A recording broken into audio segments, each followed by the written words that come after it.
Hello, hello, everybody. Look who's here. Julian is back. Hello.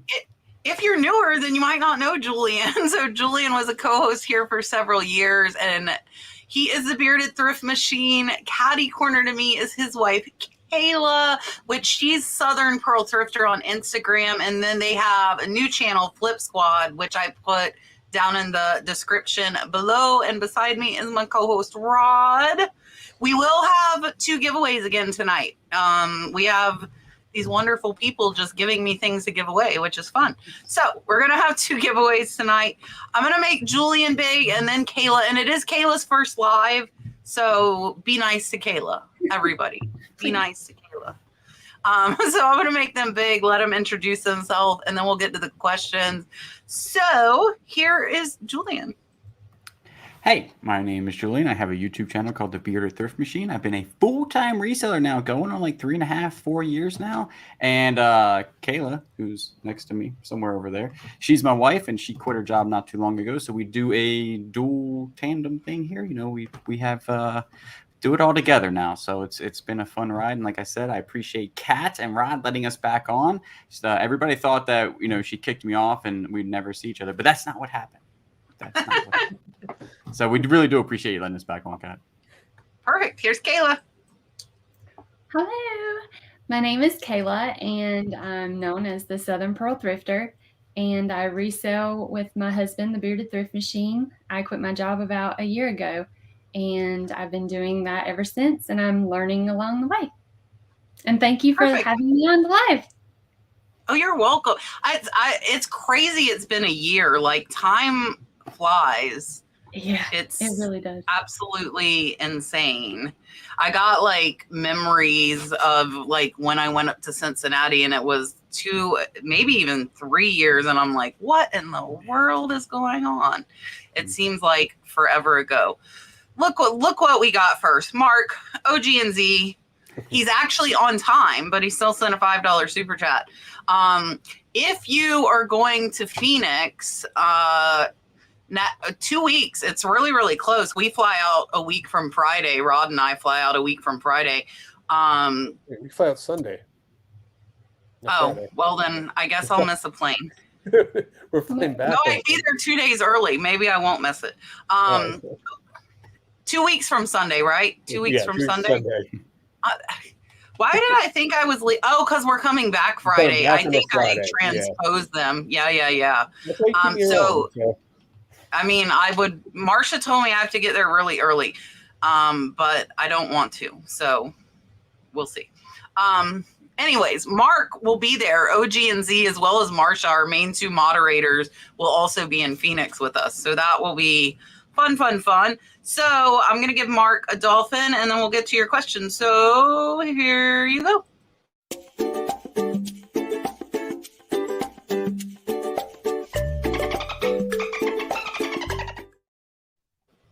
Dun, dun, dun, dun.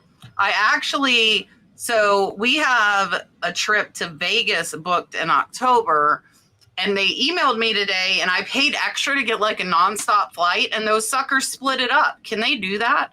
I haven't flown since I was 8. Like, can I tell them I want a different nonstop flight? Does anybody know? Like, they gave me a layover in Texas, and I paid for nonstop. I feel like you have a good case to get a nonstop flight then. Yeah, I would think so. I mean, I don't want to like cancel it. I just want to because we'll have Dalton, and it'll be his first flight, and our fear is he won't like it, and he'll get off, and we won't be able to get him back on. Hopefully on the way home, we can convince him like we have to get on the plane to go home. But when we're not going home, I don't know if we can convince him. So yeah, if anybody knows, let me know. We were just talking about this before we came live. Val said, if USPS is doing away with first class, what will replace it? I didn't know this until just now, but it's called the Advantage Ground Package, I'm pretty sure. It starts July 9th. And I have no idea, but it's going to be what it is. I'm still going to have to ship things. So I will work around it and price accordingly, basically. So that's all I got. What he said. Perfect. I actually just learned that myself. So I would say the biggest thing is if you already have your fixed shipping on eBay, eBay is actually really good about just incorporating the changes to the post office into the listings. So you should be fine on that. It shouldn't really impact your business. The only thing I would worry about, if you have a business model that runs free shipping, you may have to go in there and adjust your pricing, because from my understanding, the post office, I think twice a year they have a right to change pricing on it. And this is their max, I guess. First class is going up to like 63 cents for like a 1 ounce stamp now. So that price is going up a lot, but they're also going to do away with first class and combine different levels into what Julian said, what the Advantage program or whatever they call it. So you just have to, just like anything else, man, anytime there's a change in the market, you just got to pivot your business and just keep moving forward. So. Yeah, I didn't know about it either. So I'm hoping that our first class will transfer over on eBay. If it's called something else, though, like that's my only concern. Yeah, I'm sure eBay will send out some type of press release like the week before or something like that, saying they're going to be making changes or automatically updating your listings for you. And then I'm sure we're going to have some major glitches to all of our eBay for the next month and a half until they get it worked out and fixed. And we're all going to have to slow down and worry why we don't have sales coming in. But it's just typical eBay. So just got to keep moving forward. That's all you can do. List. All right. Miss Diane said, I have a large vintage mirror that's 4x4 that goes for $3,500 on eBay. Is there a way to have the buyer arrange shipping? If so, how would I list it? If not, how the heck would I ship it? Man, like hopefully it's 4 inches by 4 inches. I would put it in a 6x6 box and be good to go. No, 4 foot by 4 foot. That's huge. Like that would be $3,500. I'd want that hand delivered, right? Can't you do the U-ship at that point? That's big money. So I'm not shipping that thing. Like I'm not taking that to UPS. It's just not going to work out. Then they can do like a freight charge there, and there's a thing there, and they do the shipping. And I would definitely U-ship that. I would not. That's big. It's a mirror. It's bad luck if you break it. So it's like 7 years bad luck. That's what I'm doing. Actually, I'm probably not even selling it. I'm going to sell it at someplace else. Maybe like a local sale is probably what I would maybe go for instead of shipping it. But if you were to ship it, just make sure that you have a lot of packing. A lot. So, two different options you can do on this one is if you can do on eBay, they do allow local pickup. So if you guys have never done local pickup, what happens is the buyer gets sent a UPC code or a QR code. And when they do come to pick it up, you have to scan it with your eBay app. So that means the transaction has gone through. That way they can't say that they never received their item. So you can always do local pickup, especially with something that big. Buyers may be open to traveling to pick that up. Or the other option would be you can actually probably ship it in a TV box. And you can actually order those off Amazon. You're going to use, I would use as much bubble wrap as possible, put cardboard or even like a little piece of wood or something in there to try to protect it as well. That's going to be your best bet with those two things. I mean, something like that is definitely worth the investment to spend a couple $100 on shipping, especially if it is, shipping supplies. I mean, I would spend $200 on shipping supplies to make a $3,500 sale as well, worth it. But that would be my two options for you. Yeah, so you can put freight on there and it won't make you put a price. And then, like Julian said, you could have them arrange it on U-Ship. I don't do any of the arranging anymore since gas prices and freight costs went up. That way the buyer can see exactly what it costs and they could pay for it. I do not think I would attempt to ship that on my own, even though I have shipped larger artwork. With that much money on the line, I don't feel like I would feel comfortable. I've shipped like 18-inch Kappa Diamantes worth that much, but those are like more compact and I can really like throw bubble and stuff. A mirror, one bad drop, and I feel like it would break. So the other option would be like an art gallery, I bet would offer to ship it. It would be money. But like Rod said, even if it's a couple $100, even $500, depending on what you have in it, or like a UPS store, because I believe if the UPS store packages it, they guarantee it. Yeah. So that would be something that Miss Barbara, I don't even think a box within a box would make me feel comfortable with that. I really, really don't.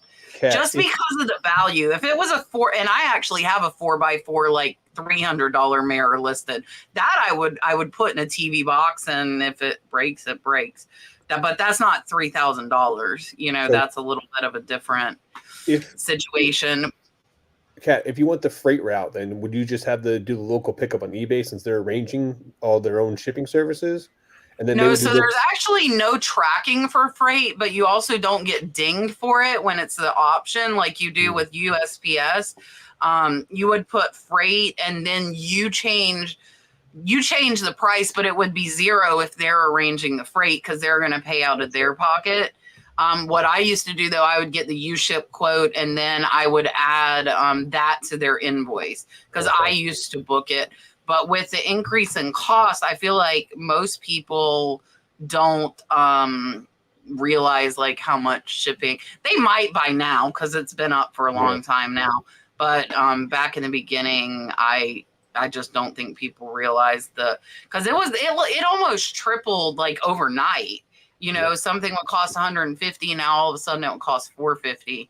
So it was a really, really big jump. Lori says, do you know where or how to find a list of what you can't sell to other countries? I have some high-end fixed blade knives that I think will sell well to international buyers. There is a list out there, but a lot of times on international shipping, they will block that. They won't allow you to send it. And if they do allow you to send it, it's going to go to wherever it goes. I forget where it goes now, but they'll catch it there 100%. And then they'll send you a message that says, because I've had a couple before, a laser was one that I just had one that was a putter that had a laser embedded in it for like a training aid. And that could not be exported out of the country. Well, I didn't know that.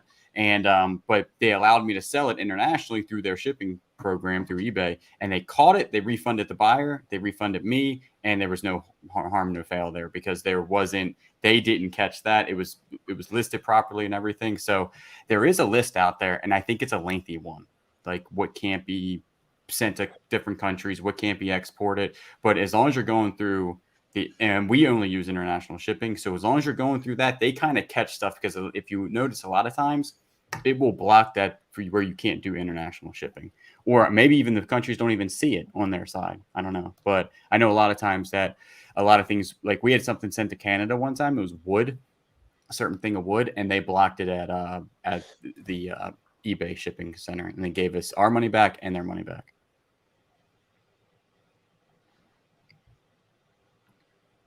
Yes, I agree with Julian. I don't think that I've ever even had to come across that with our international shipping. So, yeah, so the international shipping program, they do have restrictions already set in there for you. So just like listing something, I don't think you can get to the point where listing it on eBay with certain things because it will block you saying that this is not allowed in certain countries or something like that if you didn't have the international shipping program on. But just like he said, eBay would takes care of that. Even at one point in time, they even did it domestically with certain stuff. Because I remember I couldn't sell like a toy gun to Chicago or something like that because the gun laws in the city of Chicago at one point in time. Now that may have changed, but that was a few years back. But yeah, I got flagged on eBay once for that, not able to ship certain states or certain things. So, eBay does have things in there to try to safeguard you, but at the end of the day, it's still your own responsibility to do your research because you are responsible for any items that you do sell and liable for them as well. Oh, Rod, tell them about the makeup. Oh, yeah. So Kylie Jenner, so my wife has a bunch of makeup she was just getting rid of, and I tried to sell Kylie Jenner makeup. I had it listed on eBay, and I put it on international, and my listing got flagged and taken down internationally because Kylie Jenner, you can sell her makeup in the States, no problem. But internationally, her company's under contract with someone internationally, and they have the international rights to sell her makeup internationally. So it got flagged for being listed for international shipping, and I had to take it down and put it as domestic only. So yeah, there are stuff in there, even makeup and other products out there you aren't allowed to sell internationally because due to certain laws. And Germany is a country too that was what was it, like last year or 2 years ago, they changed their laws with like a lot of like Germany. So Germany was a difficult country to ship to at one point in time for certain items. Yeah, and I will tell you, knives, I do not think you can ship to any countries because it's a weapon. So I don't think you're going to be able to send those anywhere. Unfortunately, I just had something that eBay's international hub sent back as well. So they will catch it. I mean, you could glance over it, but I feel like that limiting list is going to be just like eBay's Vero list, and it'll scare the hell out of you. And unless it's obvious, I mean, I mostly do clothing collectibles. I don't do a ton of questionable things. Also, I just want to point out perfume and anything with alcohol cannot be sent internationally as well. So those would be the big things, but I don't recommend you read eBay's Vero list. It'll scare the heck out of you. You'll never sell anything. Yeah. Gino said he needs glasses. He said he sees 3 hosts. He needs some glasses. That's funny. Oh, we got a super sticker. Camille sent a $5 super sticker. Thank you so much. Here is your dolphin.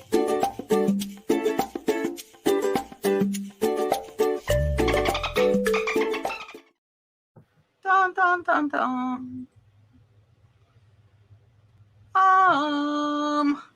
Cindy wants to know, do you report sales from Facebook Marketplace? I report every sale that I make in the world to the IRS, and I pay taxes. And we have a bookkeeper now, and I tell her everything, and then I pay more taxes. Seriously, that's how it goes. Yeah, and I pay the same taxes, so You pay taxes? So yeah, just like they said, because someone's listening someplace, as always, we all pay taxes on everything we sell, no matter what platform it is. But at the end of the day, it's your responsibility. If it's $20 or $2,000, it's your choice to report or not, but you are responsible to report those sales at any point in time. No one here is an accountant, so we can't give you any tax advice on stuff, but it is good practice to report everything you sell. I'm going to assume you mean local pickup, right? Yeah, I'm going to assume you mean local pickup. And, yeah, that's up to you. Legally, you should report everything that you sell. I don't do any local pickup, so all of my sales are online, and all of them have a very, very good track record. So I cannot hide any of my sales. I know, like, if you do a yard sale, I think you're allowed to have like 1 or 2 yard sales legally. So Cindy, I'm just going to say that's your call, and that legally they should be reported. She said she does mean local pickup, because local pickup, I'm going to assume, is cash, but a lot of local pickup now is like Venmo and PayPal, and then you have another electronic. So I want to hear a funny story about Venmo. So I was building a new home in 2021. I signed the paperwork, and when I was my house got done in 2022, and they asked for me to pull to get approved for my loan. They asked to pull my Venmo statements, which I never knew they were going to do that. Well, all my friends had put all kind of different emojis on everything. So they wrote like illegal stuff. They wrote all kind of objects that shouldn't be on there. And I pulled my Venmo statements, and I just see like cucumber, and all this other stuff. And I was like, oh no. So I had to call up the lady and like, hey, I want to apologize in advance. My friends are idiots, and they like to put bad things on my Venmos when they send it. And she just started laughing. Like, now, don't worry, it happens all the time. So, but yeah, so they will review your Venmo records. Just keep it in mind. That's crazy. I don't even use Venmo. Yeah. I did when I was at work. Like when I was at work, like one nurse would pay for everybody's lunch, and then we'd all just like Venmo the cash over to whoever paid with their card. But yeah, that's a little bit, yeah. They can see, if it's anything electronic, guys, they can see it. They can see it. So be very, very careful with that. Not prepared for that one. So that's kind of funny.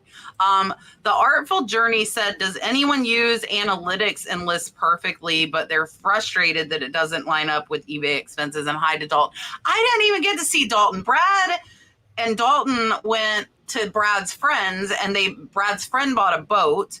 And Brad calls me and says, I'll see you after the show. And it's a school night for Dalton. So they got home after we started because they went with his friend to pick up his new boat. But anyway, Nice. So I will tell Dalton in the morning when I see him. But so do any of us use the analytics in LP? Actually, we don't cross post. We're only on eBay right now. So no, because I don't cross post anything. Yes, what he said. So I mean, I do use List Perfectly. I do cross post, but I actually never really dug deep into the analytics. I'm just started using List Perfectly a couple months ago. So Kat may have a better understanding of it if she uses them or not.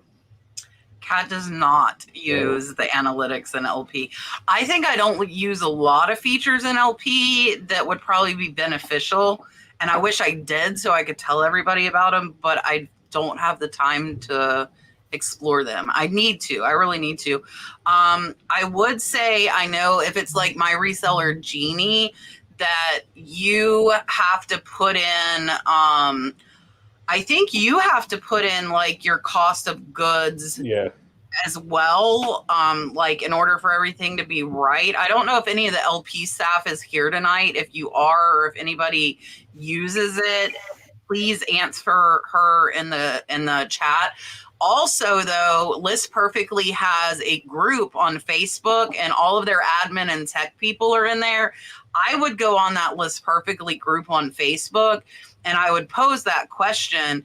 And if it's something programming wise, they're pretty good about responding and getting fixes back to you. So I would point it out because it might be something nobody's pointed out before. Or if you're not pulling it right, I don't even know how it works, so I can't really say, but I will say that group is amazing at answering really, really fast. And List Perfectly, as far as like glitches and issues, is very, very fast about responding to it as well. This is a great, great question. I kind of touched on this on my last video a little bit. Sapphire said, how do you stay motivated when sales are slow? We have to eat.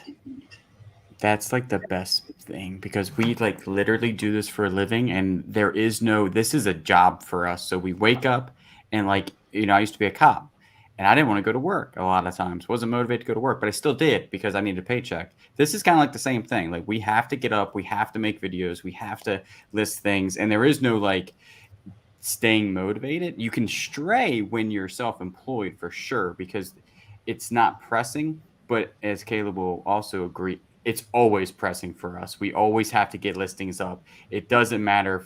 Sales, we know that sales will be slow, sales will be good. We had our lowest week, and then we had our highest week. So we know if we stay the course and continue on something that is proven, which is lists good items at good prices and that what people want, your sales will dip.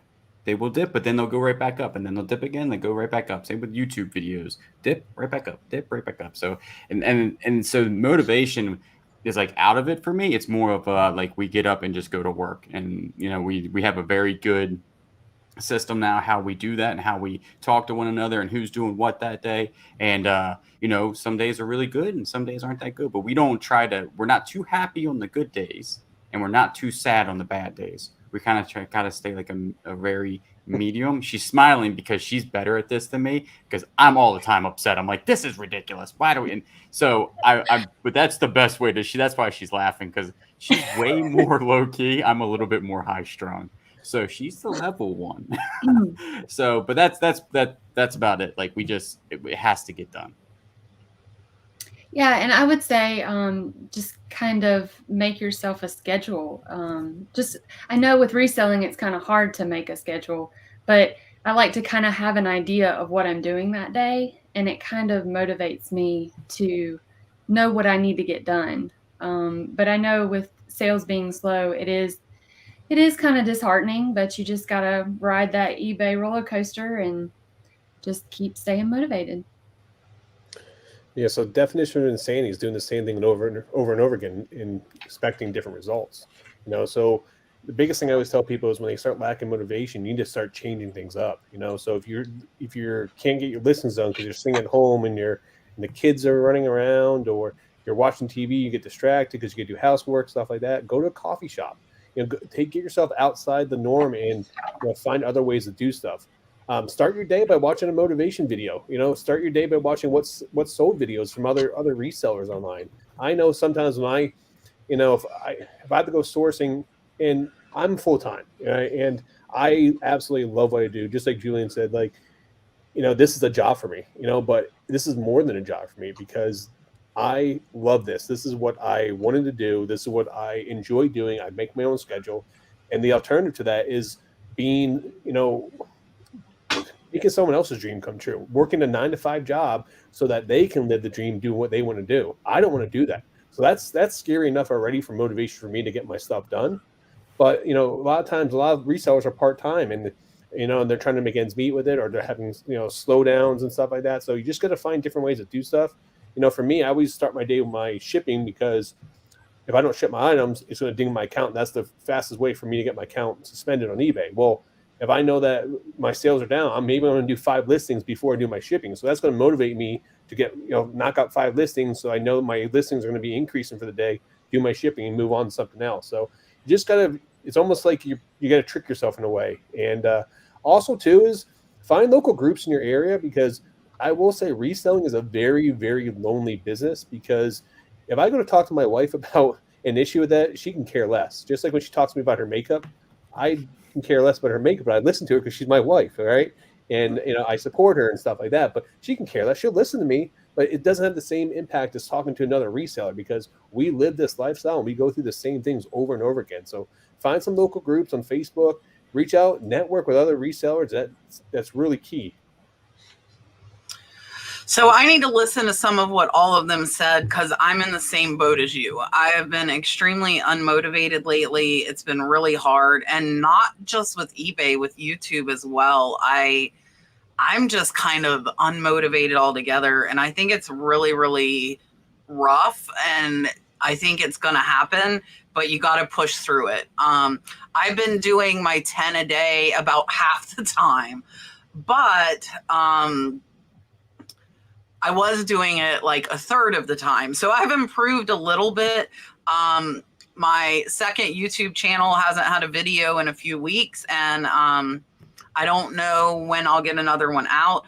But I think for me, it's really kind of like what Rod said. It's really good to say, okay, I'm going to do the listings before before you pack out. You've got to pack. I have to pack. I pack every day. That's something I don't let go. I really need to make it where listing is kind of the same.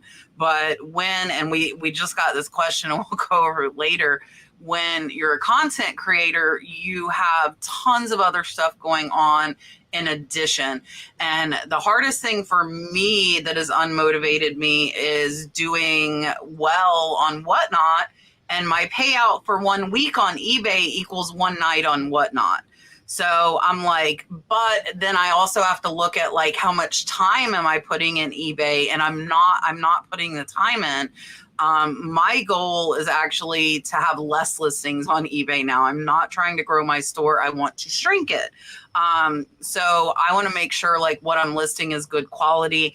I listed 10 2 days ago, and 2 of them have already sold within 2 days. So I think that's good. So, Kayla doesn't have her own YouTube channel. They have a second channel. Sorry, I'm answering the chat. But Kayla is Southern Pearl Thrifter if you're on Instagram. And I put her name in the description, and then I put their second channel up as well. But she's on Julian's channel, so that's her channel too. It's their channel now. One thing I would say is, so everybody in the chat here, please put in your biggest sale of the week, because for me, when I see people starting getting big sales and see things they sell, that helps motivate me. So maybe that's some of you guys can get some ideas what people are selling. So let's see what you guys are selling this week. What's your biggest sale of the week? Put it in the chat so everyone can see. Let's get some motivation for everybody out here. Yeah, and that's the thing. And I'm a straight shooter. I'm not gonna give you guys some fluff, because even though like I have big sales, I still have not been motivated because sometimes it's just hard. It's really, really hard. And what did I sell? I sold $150. Oh, a little pin. Julian, do you remember? Because I got them when you were on here. The little blue feather pins that were selling for like $300, and I paid $5. Those. I still have 3. I had 3 left. I just sold one of them for $150. Now I have 2 left. So I mean, I'm having the sales, but I feel like I'm kind of in a slump myself. And I'm trying to dig out of it. So sometimes it's easy. I guess my point is it's easy to say all that stuff, but it's not always easy to do it. And I'm having to like constantly push myself. And I do make a list, and I feel like that helps, like for the next day, the night before, and just go through and like, I like checking stuff off. I think most people, whether it's on my phone or on a piece of paper, I like checking stuff off. So I'm one of those people that if I do something not on my list, I'll write it on my list just to check it off that I did it. So checklists help. Look at all these sales. Look at that $475 dashboard car compass. So the sales are still there. Julian has a paperweight. One more paperweight. It's actually right there. Boots. I so thought that said boobs. I'm not gonna lie. Get your mind out of the gutter. You're like my Venmos. Yeah. So sometimes you just got to keep pushing through it. I wrote somebody in one of the comments like, do something not reselling related. Go outside. We love the water. Go out fishing, do something not reseller related. Take a break. That's what I feel like I need a break sometimes. And just to try and get your headspace a little bit better, if that makes sense. But it can be hard. What? I mean, look at this dress. Do you see this dress? 4T dress, $150 sale. People are still buying stuff, guys. They are still buying stuff. 1910 or was it 1920 Santa for $120? I saw in here. Like, this is crazy. If this doesn't motivate you, I know what's going to motivate you. Because Jessica sold an Hermes scarf. Miss Barbara, would you please tell everybody where you acquired that Tiffany bracelet that you sold? Was it you? Yeah. It was. She sourced it. Here, I'll let her put it. Miss Barbara, that was her highest sale yet. Where did you get that Tiffany bracelet? Tell us. And then we will move on. Yeah, plus size clothing does amazing. From Kat on Whatnot, her biggest sale ever on eBay. If you think I don't have stuff you can resell on Whatnot, I do. I have stuff. Antique teddy Look at that. Antique teddy bear, $600. Someone's selling plush for $600. That doesn't motivate you. I know what's going to motivate you. Yes. Yeah, you and I just I'm in a funk. That's why I'm saying that, because I don't want to lie and say like I'm not, and I am. It's just, yeah. That is amazing. A Dale Earnhardt autograph card, $260. Yeah, I've had some fast stuff. Like one of my things that sold in 2 days, I paid $5. It sold for $45. Like that's a good flip in a day. That's a really good flip. So they're still out there. I think it's just like pushing it. Nice. Coral brooch. This. Oh, I love horsehair vases. Oh, yeah. We've sold one of those before. Oh yeah. I don't even know what that is. I love those. What does it look like? It's a horsehair. It's a Native American pottery vase. It's super cool. Interesting. That's the only pottery I know. Horsehair. It's very unique. Yeah. It's unique. It is, yeah. I love the Garfield phone.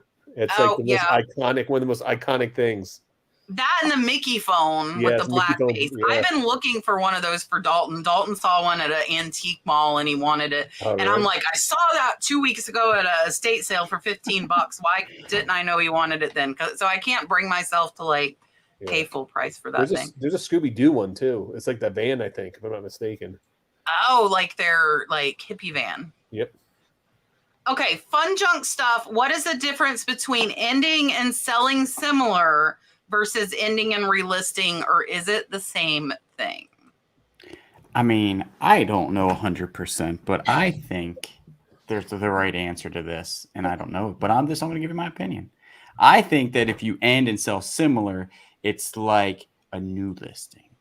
If you relist it, you're relisting the same thing, and eBay sees that, and they're like, you already had this on here. It doesn't count. So I don't know if that's true or not, but I will tell you this. We have started doing the end and sell similar because we're kind of like actually kind of doing Catstone. We're trying to shrink our store. That sounds weird, but we're actually trying to get better quality items on our eBay store. So we are methodically going through and ending and relisting and lowering a lot of prices. If you want some good stuff, go to our eBay store because we're lowering prices and it's working like crazy. Like, I mean, we're also selling stuff fairly cheap too. So, but no, that is what I think the difference is. Yeah, and I had the same question for Julian when he was like, "Hey, did you know that if you sell similar that," and I said, "Well, I think it's just the same thing." To We had me, this conversation in the car this morning. We did. Yeah. I said, I think it's the same thing. And I was like, it's not the same thing. 100% not. No. And we were just back and forth. But he says that it is different. And it, like he said, it adds it as a new listing when you sell. I don't know if that's true. Similar. So I laugh every time this question comes up because me and Kat had complete polar opposite opinions on this there for a while. But now she's kind of, I think, moved over to the dark side with us over here. But are we on the dark side? Is this? No, we're on the good side. All right, we're on the good side. All right. But no, it's so when you relist an item, it just takes the same listing and it relists it. But when you end it, do sell similar, it registers as an all new listing on eBay instead of the same item. But also too is when I do sell similar, I go in there and I adjust something on those listings.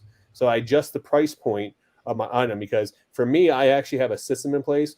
When it hits an X amount of months on eBay, even though I run discounts and other stuff, when it hits an X amount of months on there, I'm ending that item and I'm going to end it, sell similar, and then lower the price of it because either A, I had some type of error in my listing, B, I overprice it, C, the market has potentially changed where the item was at that price point. I may have listed on just the higher end because mine was in better condition, and then market has actually, the prices dropped over those months, stuff like that. A lot of things do happen, or if it's out of season, in season, all those things do happen. But I will tell you, I've been doing it I've been doing it for years, but the past week or two, I am also trying to shrink my store a little bit, which is funny. Everyone on here is trying to do the same. I just buy too much stuff, and I need to get higher price points on items as well for me. And but yeah, it definitely does work. I've been doing it for years, and I can tell you from experience, for me personally, it works great. Yeah, and as he said, I've moved to the dark side and I'm now ending and selling similar. A lot of that for me is because I'm not listing like I should be. And I want some kind of activity on eBay. And I agree with what Julian said. I believe the same thing. I believe if you end and relist, they're like, oh, this is the same thing. But if you end and sell similar, they're like, oh, this is a new item. And I think it gets a new item number if you end and sell similar. But if you end and relist, it is the same item number. So I noticed I was just ending and relisting, and I noticed a big spike in views when I switched to end and sell similar. I haven't been taking the time like they're doing, though. I'm not changing anything. I'm just ending, selling similar, not changing the price, not changing the title, not changing the pictures, and still seeing big results from it. I'm still getting good sales from it without changing anything. So I think if I was actually changing stuff, that might help me a little bit more. But like today, I did 150 listings. So I was doing all of them ending that day. So when like the 30-day mark, but now I'm not doing it unless they're 6 months or older. So I'll look at the date, and if they're older than 6 months, then I relist them. Okay, if you don't, here's another one. And yes, this is self-promotion via people in the chat.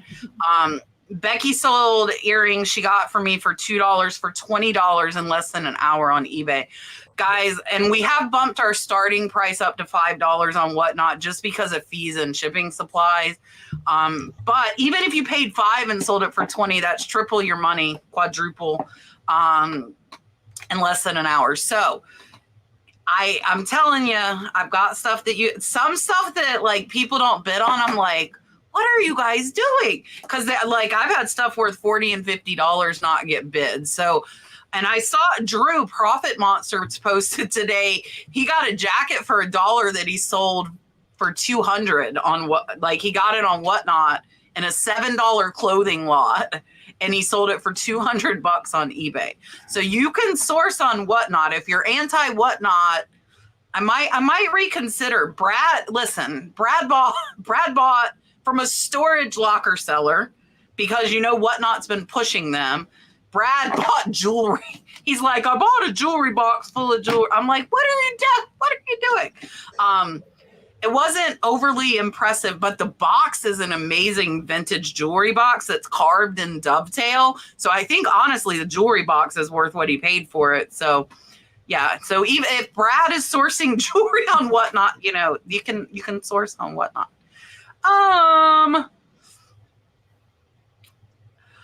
I don't know if we have thoughts on this. I'll put this up here because none of us except for Rod knew about this. What are we expecting in our thoughts on the changes coming up that we learned about earlier this evening? They're saying it's one service, not first class or priority. So I guess now that we know, what do we think we're going to expect to see?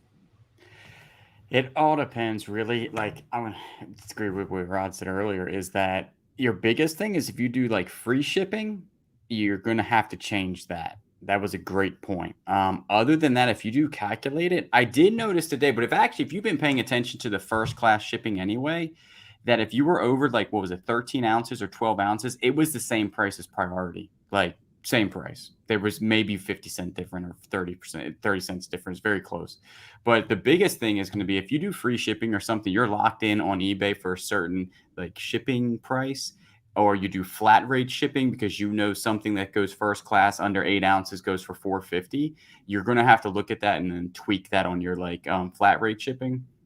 But that would be where the concern would be. But we do calculate it for everything, so I'm not seeing how I'm too concerned about this, unless they tell me I don't know. I'm not too concerned about it. Whatever it is, we'll work it out. But that would be my two concerns if we did flat rate shipping or if you do free shipping. Yeah, or if it messes up the eBay store. Hopefully. Then I'm going on vacation. You have glitches, so hopefully they work out their glitches. Yeah, I mean, the biggest thing is the prices will be adjusted, just like any time before this, every year, the prices were adjusted right before the holidays, and then they were adjusted 6 months prior to that. So we go through this every year, multiple times. It's no difference. Doesn't matter if they call it first class or they call it priority mail or they come up with some other new name for it. It's all going to be the same. You just pivot. Anytime eBay changes something, the post office changes something, you just adjust your price. And if they raise prices, maybe you stop selling $5 items now and maybe bump it up to $8 or $9 items.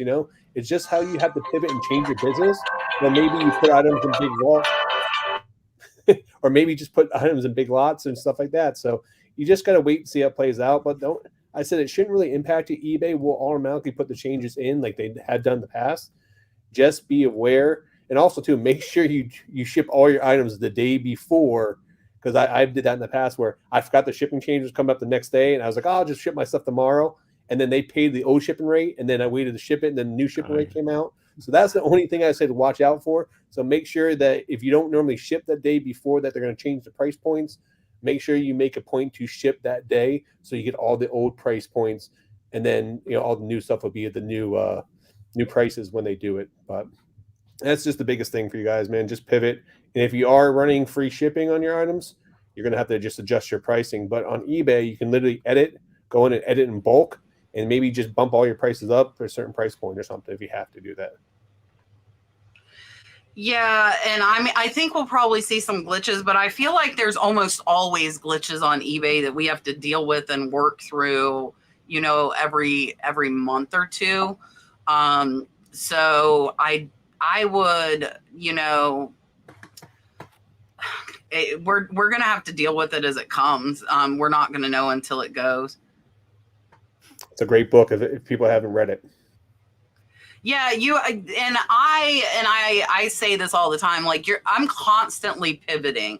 Like all of us have just said, and I see, where did this question go? They asked Julian, but I think we could all answer this. Sean did, because all of us are kind of saying we are pivoting and trying to lower our store. So Sean's saying, if you reduce your eBay store, where will you sell? And I don't know that reducing it is to sell somewhere else. So maybe you can tell them like kind of what your thoughts are on that. That's right. Reducing it isn't to sell someplace else. We just want to sell higher dollar items on eBay. So we still have stuff in the eBay store that I picked up 3-4 years ago that is not that good. I mean, it still will sell, but it sells for like $5, $6. And some things I'll sell for that much, like pins. We sell a lot of pins and stuff like that. That's fine. I'm talking about like bigger items that are taking up storage space that we are paying out the wazoo for storage space. So what we're trying to do is consolidate that into good items that sell for over, we like $20 items. We really do. $20 plus shipping is like, that's good. We have so much under $20 right now. Like I don't like selling $15 golf clubs anymore. So what I'm doing is if it's at $20 now, we're trying to, get our $15 there. And that's the last $15 golf club I'll pick up. So it's not so much to sell in a different platform. It's to just have better quality items where we are better pickers now than I was 4 years ago, 3 years ago. Yesterday, I learned something today. So every day I get a little bit better so I can pick up better quality stuff and then have that sales price go up. Because again, we're fairly new at this. I mean, 4 years isn't like super new, but we didn't do this all our life or anything. It's not like one of these things like I've been flipping since I was 2. That's not true. So we every day we learn something new. We learn something new to pick up and flip and make money on, and then stuff really not to pick up that takes a long time. So yeah, that's we're not really selling anyplace else other than eBay, just better stuff, and get rid of the stuff that's not selling. Kat? Yeah, and I mean mine's basically the same as Julian. Like it's going to be really hard for me to do this because I love lots. It's going to be very, very hard. I really, really love them. So for me, and this is a whole pivoting thing, it might turn into I offer lots that are worth, $50, and then somebody else that wants to sell, $20 items, they might be able to buy it in my $50 lot for $5 and they make 15 and I make, a bulk sale. That might be kind of, something I'll do because it's almost impossible for me to turn down a good lot. That I know has profit in it. So I might, kind of maybe review doing that and offering that for people that want to sell those $20, $30 items if I'm trying to reach like a $40, $50 sales price, because I don't know that I can walk away from them. I know myself, and I know like if I see a good lot, I'm going for it. So it might be just changing, you know what I mean? Like doing more lots, and I could do that either on Whatnot or on eBay, depending on what I decide. So Kat, because you're a perfect example of how you pivot your business. I mean, you were strictly eBay was your moneymaker, and then over the last 6 months, you switched to Whatnot, and that's your main source of income coming now. I mean, are you trying to reduce your store because you just don't have the help coming in anymore, or is it just that you have too much stuff? Or give us a little bit more information. Yeah, I do feel like I have too much stuff, and I've kind of went from like I wanted to grow it to figuring out it's hard to find help and most people don't want to actually work.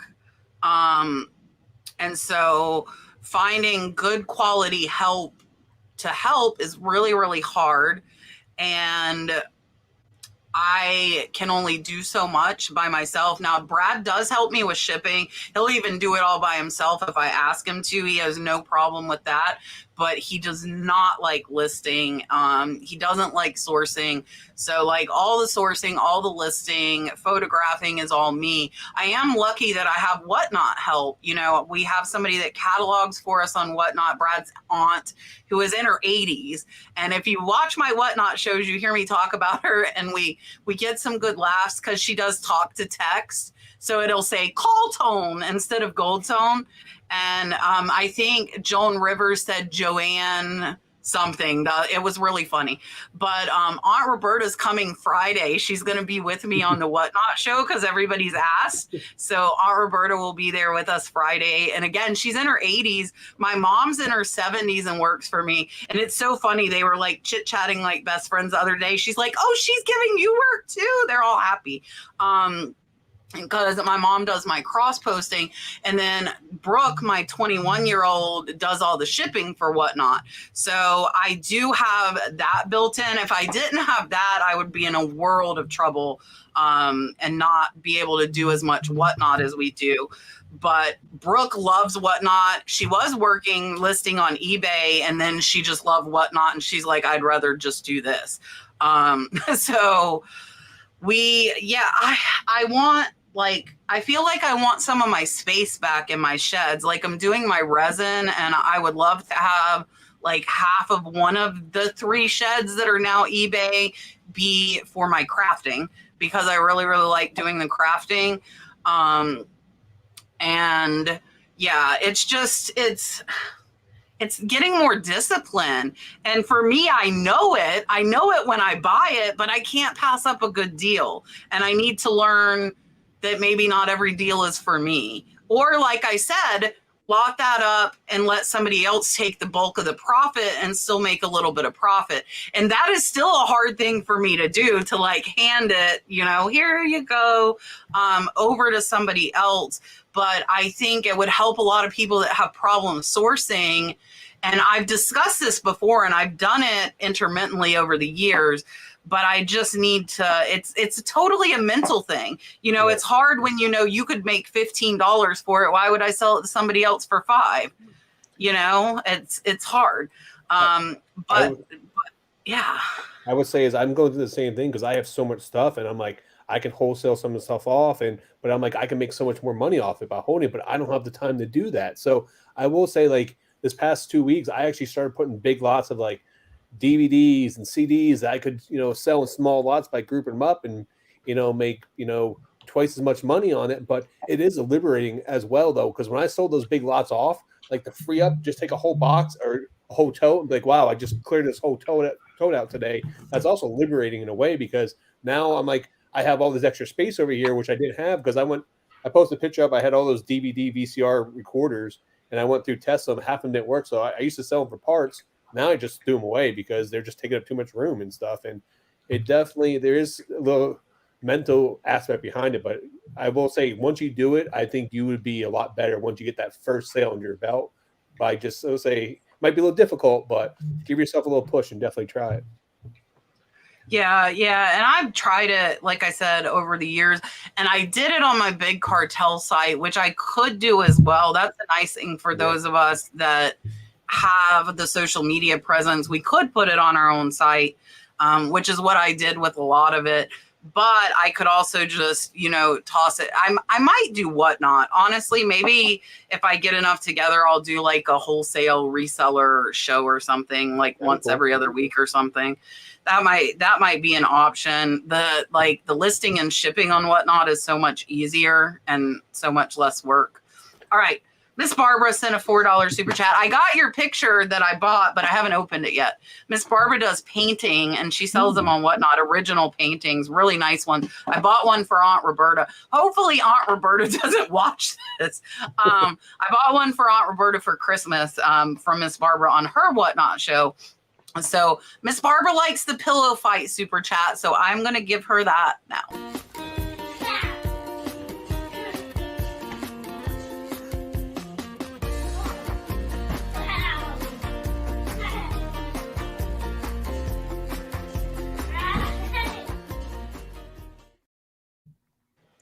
Thank you. They are a mess. Kayla knows. Kayla and Dalton were fighting with Plush in the Goodwill when we went to visit Julian and Kayla. Dalton's all about fighting with fluffy things. Heather wants to know if you have a bad experience with a buyer, do you bother to leave negative feedback or just block them and move on? So I will tell you, you cannot leave negative feedback. You used to be able to in the good old days. I love that. I will tell you, I loved it. But eBay has taken away the ability for us to do that. So as a seller, at least on eBay, you cannot leave negative feedback for the buyer. Now, I think on Mercari and Posh, well, Posh only has the buyer rate. Mercari, the seller rates the buyer. So I think you could still leave negative on the buyer on Mercari. That's the only platform that I know of. But so how do you handle it if you have a negative experience? We just had one. They left us a negative feedback. It was, the buyer, it was crazy. The messages were ridiculous. We haven't tried to get it removed yet, but we might try. But I respond to all my negative feedbacks, and I'm super professional. And I'm always like, if the buyer would do this, we offer free shipping. I don't, so it's more of I'm talking to the people looking at the negative feedback and not really the buyer themselves. And then if it's like a real bad experience, yeah, I go into my little block list. Block. You won't be buying from me again. See you later. So that's how I handle it. But if I get a negative feedback, I always respond as if I'm reading the feedback and I read the seller's, response back. And then I'm telling them that, hey, this is what we do. This person didn't follow any of this stuff that we do. And then, you'll get your refund or something. We have free refunds. All you hit a button and I'd give them your money back. It's crazy. But yeah, that's what we do. That's what I do. What do you do, Kayla? And I say, hey, Julian, we have a negative feedback. Take care of that. So for me, I usually, if it's something like the buyer never contacted me, I'll send them an email, say, hey, first thing I'll do, like Julian said, respond to the comment, because you respond to the comment on there. So if any other buyer looks at it, they have at least an explanation there on there. But sometimes I'll message the buyer if they haven't contacted me and there's like an issue with the item and say, hey, I've been more welcome to take care of this issue, because you can actually send them a revision. So if you handle it, they can actually revise it. But also, too, if the buyer's being a jerk right back to you, eBay can see that entire listing. So you can actually use that to your advantage when you do call eBay. So I would say 99% of the time, if I get a negative feedback, eBay sees that I went above and beyond to try to help the buyer, and I have it removed almost every single time. Now, and then what I do is I have a block list. I talk about this I've been on eBay for 20 plus years. It is literally a mile long of just people that were just issues over the years, because back in the day it was a wild, wild west with auctions. Every single thing was an auction and everything else. But now what I would like to do is use my free airplane tickets, and on my points, fly their house, ring the doorbell. When they open the door, just punch them right in the nose. That's where the punching part comes in, picking and punching. But Johnny Law doesn't like that, so I have to just contact eBay and get it removed. But so they're not saying necessarily that person left them negative feedback. They're saying they had a bad experience from the seller side. Okay. So like if they didn't leave me negative feedback and I had a bad experience, yes, I would 100% block them, because I don't want them to happenstance buy something else from me and me to have to deal with them again. It's not very often, but some of the people who ask repeated questions. I just had somebody return something that the title said read, the photo showed the chip, the description talked about the chip, and they asked me, how dare I sell something broken, and why would I put that on there, and they wouldn't have bought. No, and I sent them screenshots. Look, this says read. Here's a photo of the chip, and here's the description. So that is somebody that I do not. If you can't read, I don't want you buying from. Don't buy from me. I mean, so, and I did take the return. So don't think I was I was not nasty to them. Very nice to them. I offer free returns. It was stated because I don't want them to open item not as described. And I'll tell people this was as described. You just did not see where it was notated. So I took it back, but I blocked them and they won't buy from me again. So, you got to be a little bit I wouldn't say anything to them. I would just block them, I guess. This is a good question here. Yes, it is a good question. 865 pickers and a 495 $4.99 super. Look, I said 5 because of 865. $4.99 super chat and said, how often do you watch other resellers' videos? Honestly, I actually was on Junk Monkeys Live last night, and we had the same question, and it's very little because I do this all day long, and we're on the move a good bit, way more than we used to be, because our content has to be like always out. We do one in every other day, and then we do another video, another channel, and that's like one every 3 days. That's a lot of content. It's a lot. So we're always filming. So that eats up a good portion of my day. And then when I'm editing, I can't watch now because we're dumping more content now than we used to. So I can't watch reselling videos when I list now because I don't do a whole bunch of listing. We list about the same, but most of my stuff is all YouTube related now. I am editing tons and tons and tons of footage daily. So, and then the only time I watch reselling videos is when I do list, which would be like on a Wednesday, Thursday, most likely. But a lot of times I'll put on something that I don't actually have to watch. Like I'm listening to it more than watching it. So very little because we just don't have that much time. At night, I watch a lot of car rebuilding stuff. I sit down and watch. That's what I go to, or like drag racing stuff. That's my thing. So I watch a couple people, but I don't. We are so incredibly busy in this since she quit her job a year ago. We didn't realize how much money you needed to come in on 2 people doing this full time. So it's been like pedal to the metal for the last year.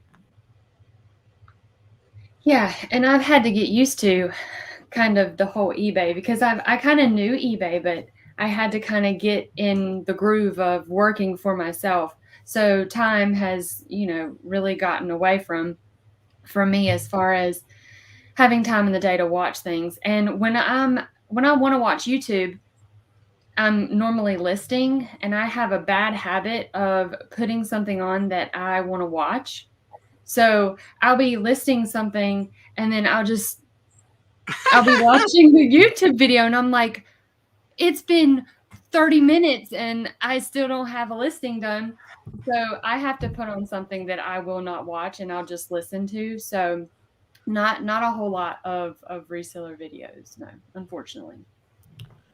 So I'm obsessed with reselling. I mean, this is what I used to do for fun during my regular job, stuff like that. So every single day I watch some type of reselling content or listen to it.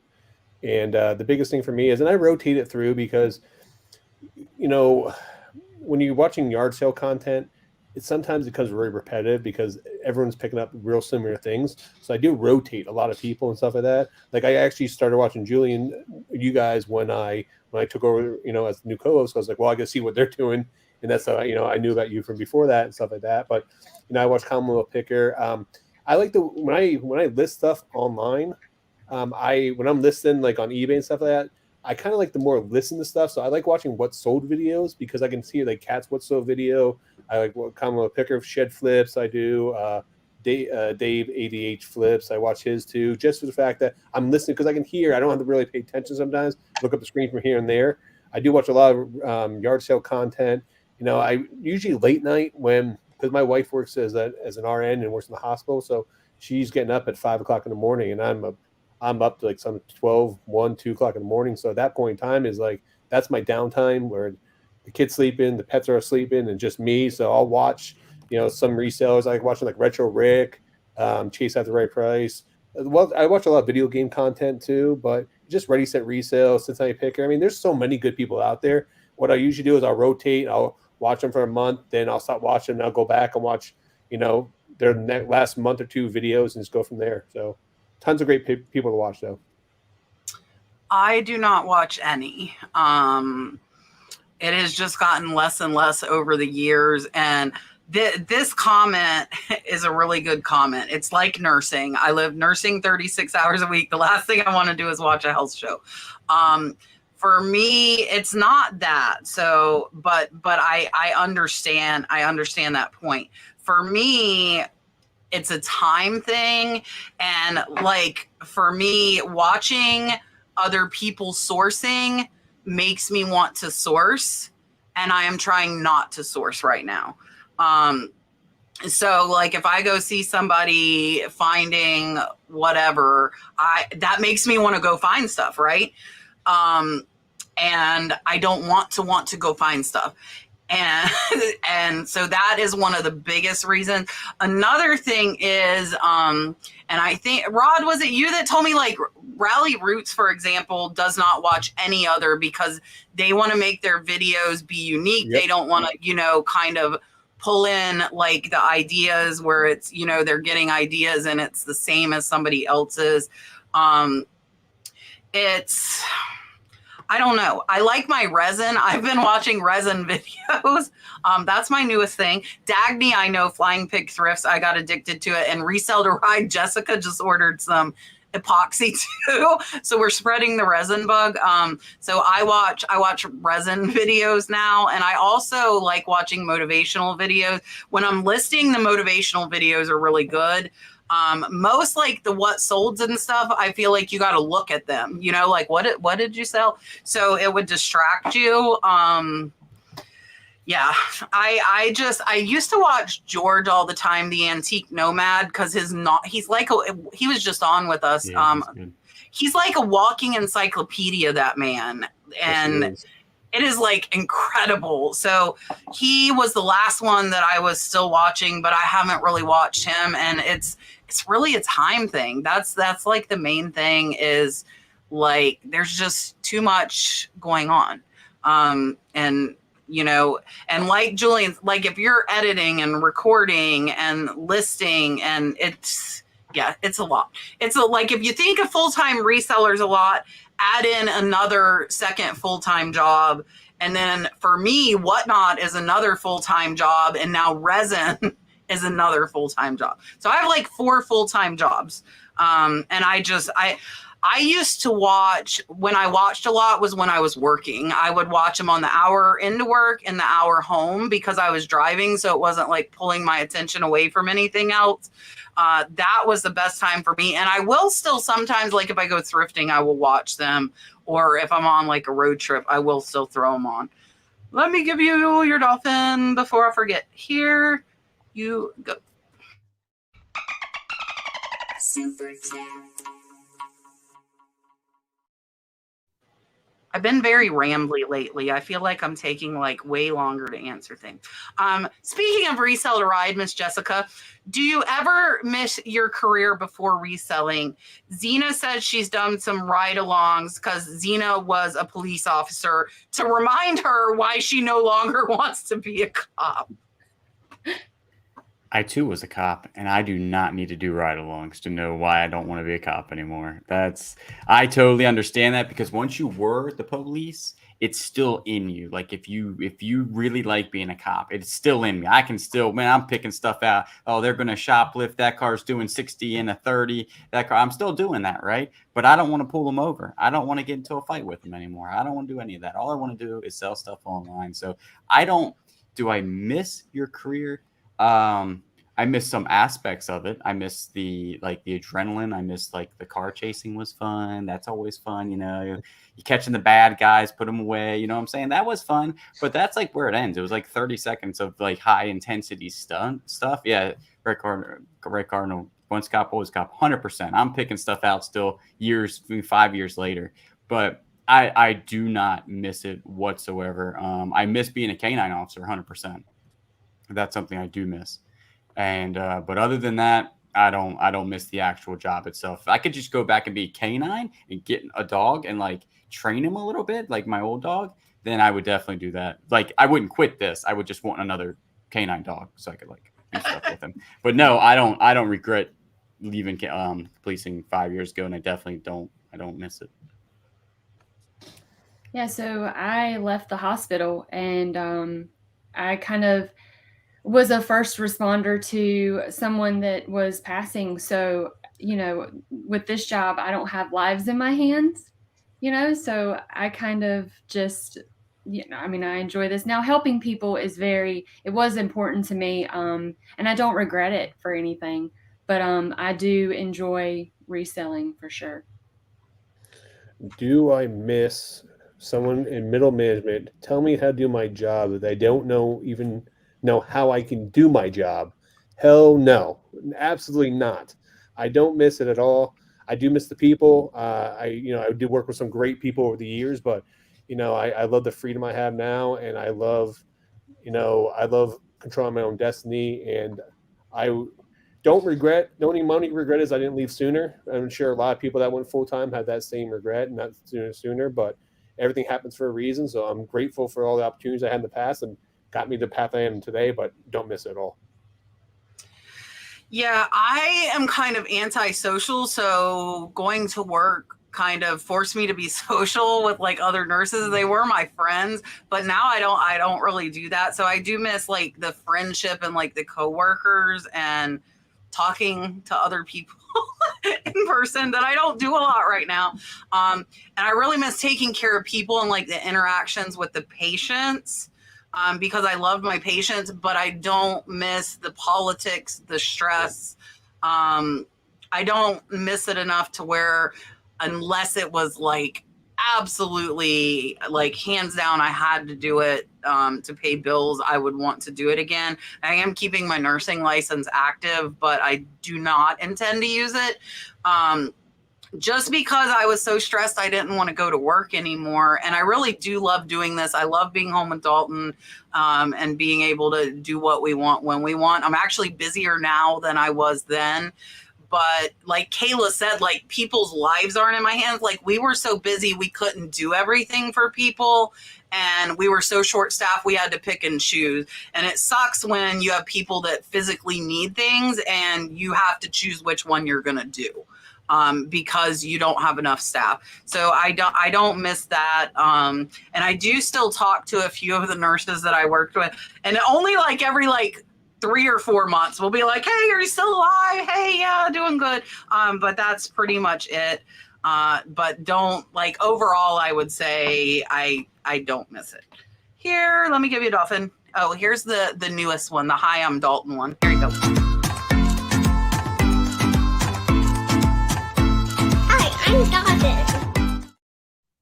Oh, so cute. Listen, he's been bugging me. He wants to start a Minecraft YouTube channel because that's what he watches. So if you watch our Whatnot, Dalton sells his art on Whatnot. He does paintings and drawings, and he sells them on Whatnot. And that little sucker just spent $90 on merch. $90 on merch from his favorite YouTube channel. And I'm like, you better make some more paintings, buddy, if you're going to buy this much. That's awesome, though. So he's like, and I'm like, well, you gotta, he plays in the training mode, so he can't die. I'm like, you might gotta play the regular one. But I might try and figure out to let him do it. He is like obsessed with Minecraft, that kid is. And it's funny, Mark was here, OG and Z, and they were talking about it. And like him and his dad, you would be amazed at this 4-year-old. I'm like, what is he talking about building things, and he needs this and this. And yeah, so that's his favorite thing is watching Minecraft, and he wants a Minecraft channel. And he keeps telling me to record his dancing for TikTok. So maybe we'll do that too. That's good. He's grown up around it. It's crazy. So like the Mother's Day card, I think one of the question was like, what does your mom do for work? And he wrote, she does lives. That was his answer. She does lives. And I'm like, Brad's like, that could be construed the wrong way. So that's his answer to what mom does for work. She does lives. Because we do like the Whatnot live sales. He knows 5 nights a week, and then we're here. So that's what mommy does for work is lives. Ashley wants to know, what advice do you have for a new Whatnot seller? We only did 2 shows, and they were very successful. We liked it. But the best advice, I'm going to steal Kayla's because she told us this. When we were doing the laying everything out, we were putting an A in front of it, and then that was where you would be able to just easily, it wouldn't do it alphabetically is what I'm trying to say, right? Do they still do that? And then so we I do like A1, A2, A3. Sure, that's what that's we're how I doing. line Yep. up mine. Yep. So you would just do A1, A2, A3, and then you would put what the thing is. So then you can just grab A1, and that's what the item is instead of them doing it alphabetically. That saved us because we did 50 items, and like you would get confused. I got confused even with that system because it was so fast paced. We were moving. So that would be my advice, to categorize it like that. I just took yours. What's your advice? Well, what I did was I watched a whole bunch of YouTube videos on it and to get advice. And that was one of the advice that I learned is the A1, A2, A3. And it helped a lot. Yeah. So for me, I just did 1, 2, 3. So I at least had a number system for it because when I was running, I was just starting out. I still don't have a big following on there. So because when you start, you're not going to have a big following. By doing a number system like 1, 2, 3 with each item, people can suggest numbers and for you. So when you're running it, say, hey, if I have 50 items in there, I let the people know there's only 10 people in the chat. Let me know what you want me to run. I'm going to run things in order. But then someone will say, hey, can you run number 47? Can you run number 35? I can quick grab those items because I have a small audience in there, and I want to please that small audience and keep them there to buy things. Also, too, schedule your whatnots far in advance, like a week or 2 in advance. Include a great photo of all your items. Also include a video in there. So use all those things to your thing. So then that way, and have a great title because this way people can bookmark it and can see it well in advance that you're not just doing a pop-up whatnot and then you figure out why you have no one there. This gives people time to actually sign up and be able to be part of it and get a notification when you do go live. Also, too, is make sure that you are prepared to lose money in your or prepared to pay for your following because if you're going to start doing $1 or $2 auctions, if that item only sells at that price point, you're probably going to break even if you're buying items for a couple bucks and you try to put them on there. Make sure you're starting at a price point that's going to be, that you're comfortable with, but also too, you want to have it low enough that you can have people in there. So when I did mine, and actually you were in my first one, I started everything at $1 because I just wanted the followers, and I didn't care if I'm sold for $1, I made 50 cents on it. I did plush because it was super cheap for me and I didn't care what it sold for. So keep those factors in mind because you will probably lose money in your first couple or your first dozen in there or break even. But remember, it is a marathon, not a race. You're building long term. So this is something you want to build upon. You want to pay. It's just like anywhere else. You're going to give away stuff for free in your channel, get followers and stuff like that. You're trying to build a following base there. So. Yeah, so I don't know that you'll always lose money because I saw somebody, and I reference this a lot. First show, she made $1,000 in the first 5 minutes. But she cataloged everything, and she had high dollar stuff. Yeah. But she wasn't starting at $1, so you don't have to. If you have stuff that's in demand, it's going to sell anywhere. And she had like vintage brooches that were name brand, vintage sets, like amazing, amazing jewelry. She had cataloged it. She had pre-bids on over half of her stuff before she started that sale. So definitely catalog, put the name, put what it is, put the size. I agree with scheduling out as far as possible. I actually have scheduled out until we leave for Phoenix right now. So I have 10 shows scheduled on Whatnot that people can bookmark and follow us. Don't expect to get eBay prices, especially with no following. But even with a following, I had 10 items not sell last night. I choose, and actually the person we rated did the same thing I did.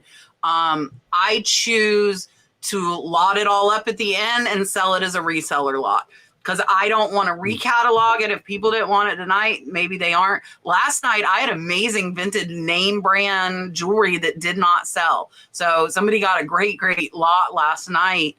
But I wanted to put this up. Selena said, make friends in your category. It's almost like growing a YouTube channel. It's a social media thing. When I was growing this channel, every single reselling live you went to, there I was for over 6 months.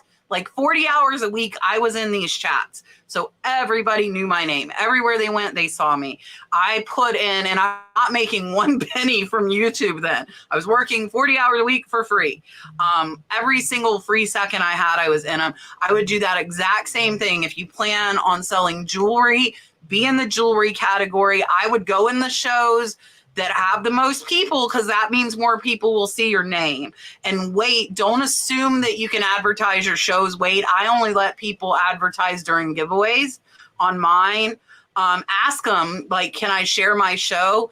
And keep doing that. I don't know if Deb's in here. She built up a following of over 1,000 by advertising herself in other people's lives before she even did her first show. So it can be done if you put the work in there. It is work. It is a lot of work.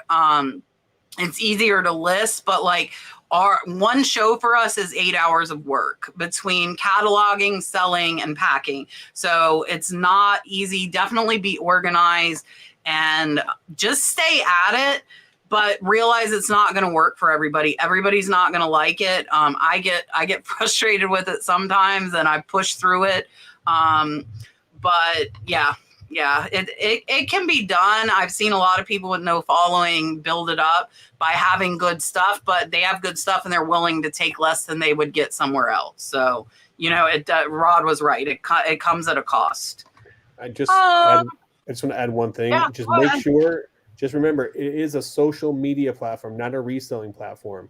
So what you like on Facebook, what you like on Instagram, what entertains you, add those factors into your show, because it is a social media platform that allows selling on there, because you're interacting, you're talking to your guests all the time. So make sure you're not taking long breaks in between. You're quick and fast paced too. Yeah, and don't leave it turned on without you there.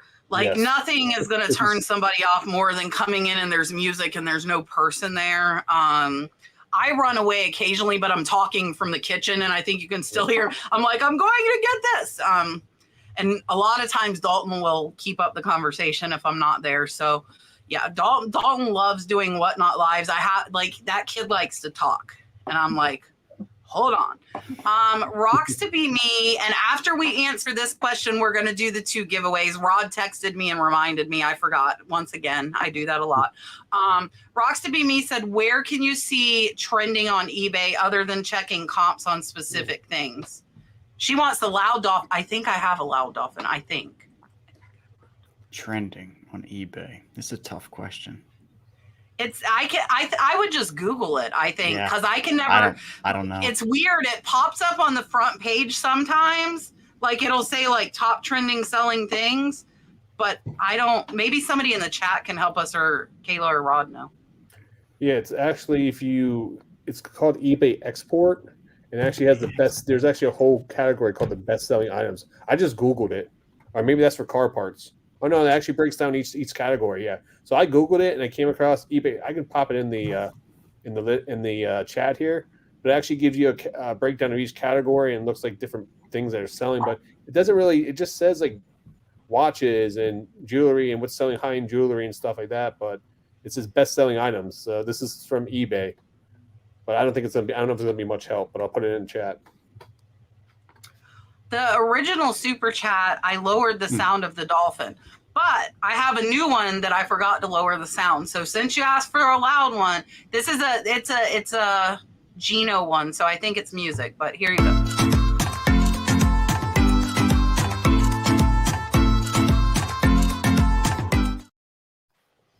That's a little bit of that's like a Spanish instead of the island. I like that one though. That was cool. That was a good one. Okay, hold on. Let me pull up. So what we are giving away, let me pull it up real quick before I go talking. We are going to give away a virtual ticket to Camp Listing Party. Rod will be speaking. I will be speaking. I know Kevin, Commonwealth Picker, will be there. Rockstar Flipper will be there. Rally Roots will be there. There are a lot of people I don't know, so I'm actually interested. I think we're going to learn a lot of stuff. So let's just put, what am I going to put? Put camp. Hashtag Easy. camp. Yep. Okay, so put hashtag camp in the chat. I'm going to share this. We'll give you guys a few minutes to enter. And then it's $85 if you don't win, to virtually watch both days of the camp, or you can get one day for $50. And they have a whole itinerary on the site. If you want to come in person, it's going to be open bar. I'm leading with that. I drink like twice a year, so I'm dangerous. It takes like 2 drinks and yeah. So they have open bar. All of your meals are included. There are 27 speakers. They're going to have a main room plus side rooms. And you can do like a VIP thing and sit with us at the dinners and talk to us and ask us one-on-one questions. So there are still tickets available. That is June 27th and June 28th in Phoenix, Arizona. Again, Rod will be there. I will be there. Mark, OG, and Z will be there. Marsha Red Cardinal Treasures will be there. There will be... there's regular drinks. Like before I speak, will be not drinking. But if you are in VIP and sitting with me at dinner, I cannot promise the same. My 21-year-old daughter, Brooke, will be there helping with registration, check you guys in. So she will be there. Dalton will not be there, but Dalton will be with us in Vegas when we go to Vegas in October, which should be fun. And then I don't know if anybody's going to the reseller rally in Cincinnati. It is sold out. That one is sold out in September in Cincinnati. Rod, you're going to that too, right? Yep, I'm going there. Me and the wife will be there. Yes, my daughter is 21, so I'm sure she will be partaking in the open bar. She looked at me. It was funny. We went to dinner for Brad's birthday, and they had like a coffee and liquor drink. It was like a cool coffee with like Kahlua. And she like looks at me. I'm like, you're 21. Like, if you want to order a coffee with a Kahlua in it, then order a coffee with Kahlua in it. And it's funny because she did the same thing she does at home, which is drink like a quarter of it. So she made me pay like $10 for this drink to drink like 20% of it. But, you know. We also got Mikey Money, Bags of Money. Money. So I know one of the panels is Mikey Bags of Money, Kevin Commonwealth Picker, and me. I know that's one of the panels. And then I actually don't know the other person that's on the panel. There are a lot of people I don't know. So I'm really excited because I told you guys I don't watch much. So I'm excited to learn stuff. I do not know that I am going to the Boss Reseller Remix. I will be there that week, but I have not yet decided if I will be at the event. I might do a meetup in Vegas outside of the event, but I have not decided yet if I am going to be attending. I have not made that decision as of right now. List Perfectly talked to me about doing a little List Perfectly and Cat get together in Vegas, so that might happen. Happen. Interesting. Like, and not around the hours. I'm not trying to compete with Boss. It would be like a evening meetup after Boss is through with their events for the day. I have never been to Las Vegas, and I am a gambler. That is all I will say. You're going to have fun then. You're going to have a little bit too many drinks, so there'll be free drinks, so you spend more money. But Dalton will be with us, and I don't know if he can go. I don't think he can go in the casinos. Yeah, I think it has to be 18 or older to be in the casino floor, I think. So I might be safe because I have Dalton. Guys, this is for free. This is for the virtual ticket, so that anyone can access this virtual ticket. We get 116 people. Yeah, there's 418 of you in here. This is virtually. You don't have to go anywhere. You just will watch it on your computer whenever you want. And Carla, I have not left my son with his grandmother. I don't leave him with anybody. Except for my husband. I'm very like, I'm that mom. I am that mom. He stays with his sister, but his sister's not coming. She's in nursing school and she has class then. So she's mad. She can't come with us to Vegas, but she's going with me to Phoenix because she's on break during Phoenix. We got 125 in now, so it looks like it stops. Do you want to run this one? Yeah, let's do this one. Oh, 127. All right, guys, let's pick a winner, and then we'll do the next giveaway. Dun, da, da, da. I'm going to grab it so I can show you. What's it going to be? Slowing down, Veronica Ross. Congratulations. You are the winner. Congratulations. Yay! So, Veronica, email Tiffany@listperfectly.com. Tiffany, I'll type it. Tiffany@listperfectly.com. perfectly.com. Okay. That's who you need to email. Okay. Now, we're going to do, hold on, let me make me big. Wait, no, not me big. All of us. I don't want to be, What do you? Oh, remove. Okay. Joel, American Boba Boy, amazing tape. Just launched it last week. My go-to. This is really good, really thick tape. Joel has given me a whole case. You get 4 packs of these. Whole case to give away. So, put all together my go-to. You'll see it on the screen. I'm going to type it right now. My go-to. Don't put it yet because I haven't put it yet. Hashtag my go-to. There you go. That's what you need to put in is my go-to. And you will win a whole case of Joel's tape. If you don't win the tape, you can use code the Nurse Flipper and get 5% off on tape. Always. There's no limit to that coupon. Joel was like a little kid excited about this tape. He sent it to me before the release. And it's really, really good tape. And it's cheaper than the other tape I was using. And you guys, if you know me, you've heard me saying eBay tape sucks because I got tired of having to use 3 layers of it. So we did finally stop using it. So this is a great alternative. And I will probably be announcing this week. I actually just found a new company with amazing prices on poly mailers. And there are some sitting there. I would not talk about them or advertise until I had them in my hand and could see the quality of them. And I did get them in and they are good. So we'll have a coupon for those indefinitely too. So that'll be exciting. So those will be coming soon. I should make them send us some for a giveaway, right? That would be great. Oh, yeah, 100%. Why not? More We freebies need for some of the those. audience. Yes. That everybody wants the tape. Look at this. We're up to 140 entries. We can all use tape, right? That's right. Oh, yeah. Anything to save money. And the case is like for 24 rolls is like $50 something. So it's like $2 and change a roll. Pretty good price on the case. And how many mil is it? It says it's thick. Oh, 2.3 mil.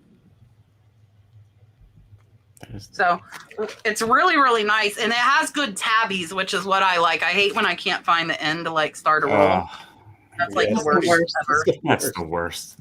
Or it rips halfway through and then Yeah, because it's too thin. Like eBay tape. Oh, yeah. Look, more income. Did you put the hashtag my go-to? He's on his last roll of tape. We'll give you guys 1 more minute and then we'll draw this one and then we'll move on to some more questions. We got a lot more questions to get to.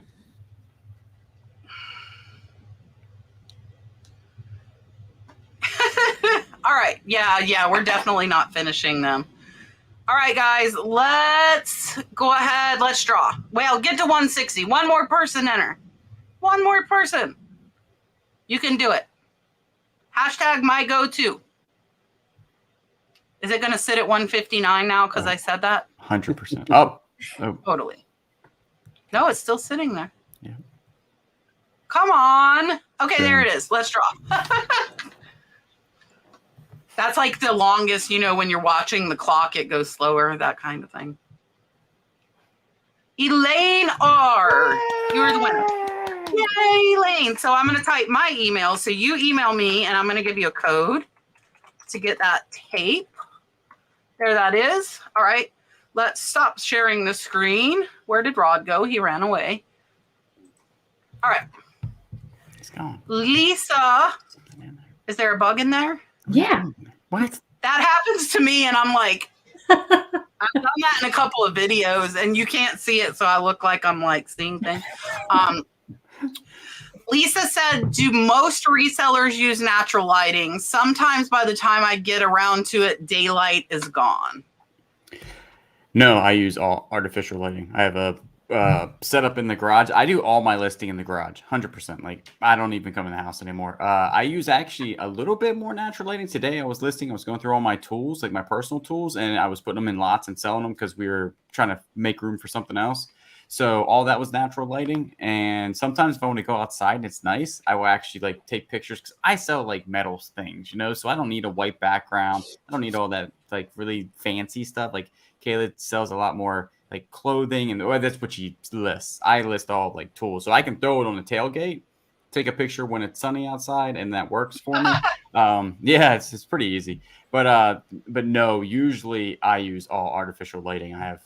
We have tons of ring lights, and I actually installed lighting in the garage specifically for an area where I take pictures. Yes, artificial lighting is what I use. Yeah, so I use a ring light, but also too now since I have photo room, and photo room uses AI to put artificial backings now too. That definitely helps out. So if you guys aren't using photo room, highly recommend it because doesn't matter where you take your photos now with photo room, is they'll put an artificial background, could be grass, could be whatever, and it actually looks great. So that's what I do. And they have a light on option that I love. So you can click on it and hit light on, and it actually brightens the picture with like a light would. Yeah. And I've been doing it and hit on one of them, and then I hit apply to all, and it puts the light on all of my pictures, and it just brightens them up a little bit. I took them down. So that's where I take photos, straight back there in the corner. And I just have 2 LED lights that I pop up. I can't even do this. There and there, pointing, at 45 degrees at them. So I do not use natural light at all, but I do use photo room as well. And then I use that light on feature. Kat, have you tried the artificial backgrounds yet with photo room? No, because I'm kind of OCD about my white. Okay. It'll blow your mind. It's crazy. Well, now. And I do it, and I have on some for like Whatnot, for like Brad's jewelry stands he made. I use like their professional where it puts like a little shadow around it. Yeah. But I like to do 50 at a time. So like the background would have to apply to all of them. Miss Barbara asked if Dalton is 100%. He is. The second round of antibiotics, the stronger ones, even though he hated them, and the doctor told us he would not like them because they couldn't flavor them, they got him. He is totally 100%. I actually was able to stop using Flonase, and he's very happy about that too. I'm like, okay, the antibiotics kick this. Let's try without the Flonase. And he's good. Sorry. Squirrely Reseller says, what is the average selling price that you want to strive for, and what profit are you striving for with each sale? We like $20 sales, big fan of that, but we really like our $40 to $50 sales. And on that you would want to profit like, I don't know, $25 would be good. If you like literally profited like in your pocket after cost of goods, taxes, fees, the whole 9 yards, paying whatever it is that you're doing. If you walk away with $25 a sale, that's not bad because you don't have to sell a whole bunch to make a good amount of money a day. Just think it's like a $25 bill every time it comes in. Your sales price would have to be probably up around 50 probably because, fees, promotions, their trending promotion rates have gone up a good bit. Golf clubs only used to be 2.2%. Now it's at 6.5. I saw the other day was their trending.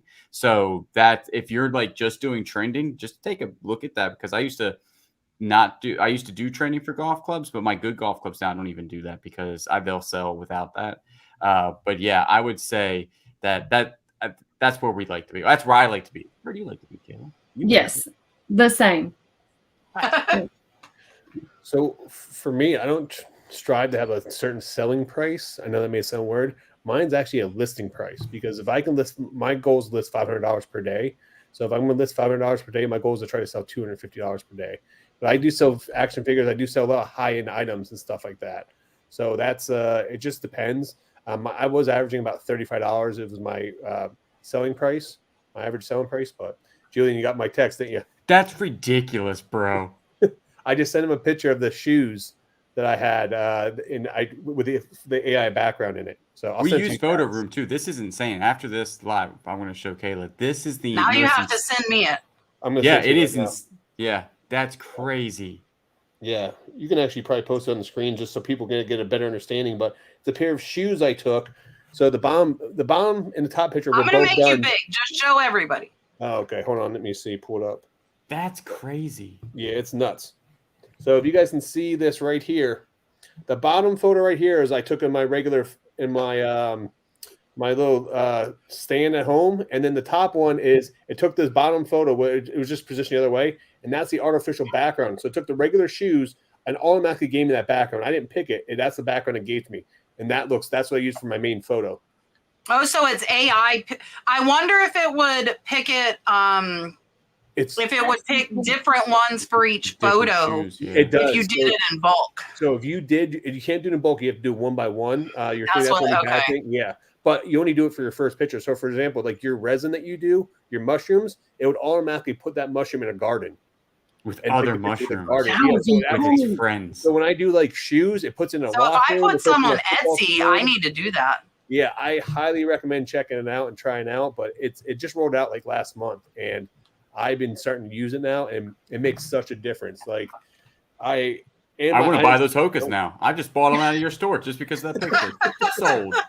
Not even my size. It's absolutely insane. You should see the basketball. I'll show you one more if I have it here. Here we go. Let me see this one as it pulls up. Oh no, it's not pulling up for some reason. What the heck?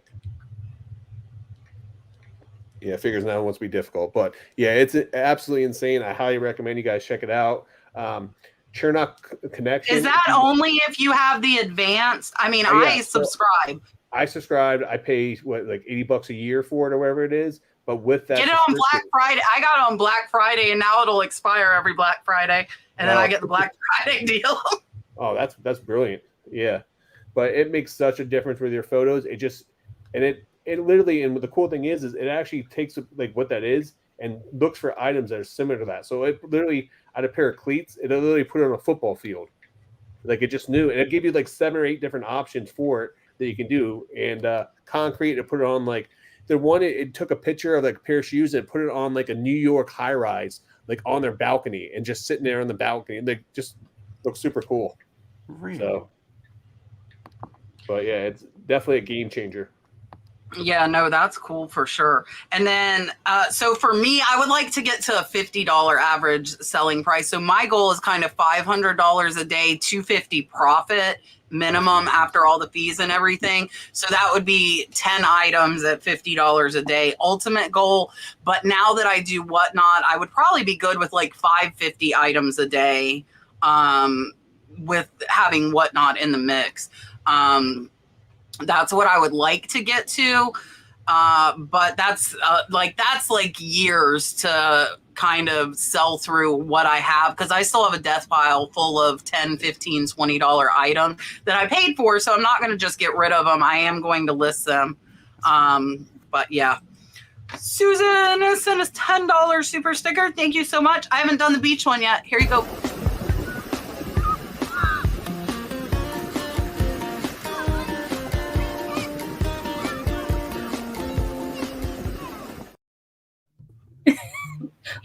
Listen, he was mad because he was sinking in the sand.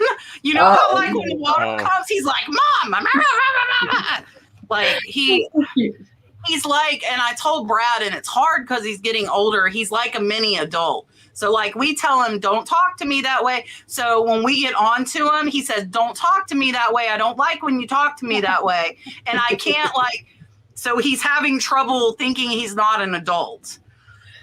Because he's only been around adults, and like his teachers and everything are like this. It's crazy because he's like this little adult. he's so we're trying to teach. He really thinks he's an adult, and we're just like, okay, we got to stop this. Like, can't do that. As he gets older, no, don't talk. And he doesn't do not rate.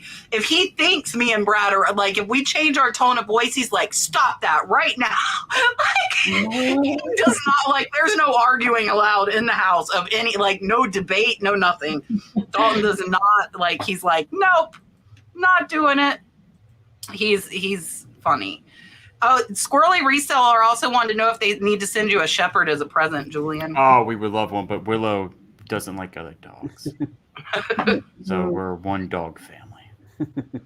Our cats are like that. So we have 3 cats, and my son moved out and he left his cat. So we're okay feeding them, but our cats are like they are not nice little suckers. Like they're like, you are not allowed like near our house. And I'm like, I've never really noticed cats being like that, but ours are definitely, they do not like that. Hollis said, how can I list a 14 karat gold ring with light green stones, but I can't verify the stones because of lack of knowledge?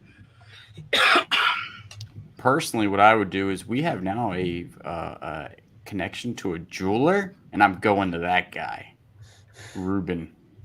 I'm going up to Ruben's spot. My answers. Well, yeah, because we're always together, and we probably have the same answers.